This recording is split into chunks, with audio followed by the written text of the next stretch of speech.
আসসালামু আলাইকুম। কেমন আছেন আপনারা সবাই? আশা করি ভালো আছেন। আলহামদুলিল্লাহ আমিও ভালো আছি। আজকে সাধারণ রান্নাঘর থেকে দেখাইতাছি সাধারণভাবে বিকেলের নাস্তা।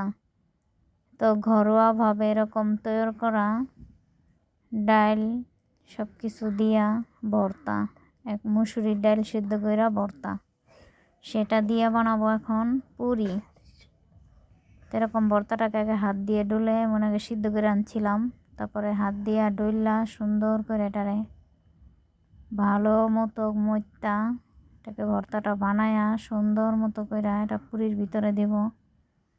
তো আগেই পুরির আটাটা গলাইছিলাম, তো এখন আটাটি সুন্দর মতো সব কিছু লইছি এমন বানামো। তো ছোটো ছোটো করে পেড়া বানাই লইছি আগে, এখন গোল কইরা সুন্দর কইরা পুরিটাকে ডাইল ভিতরে দিয়া পুরিটাকে বানাবো।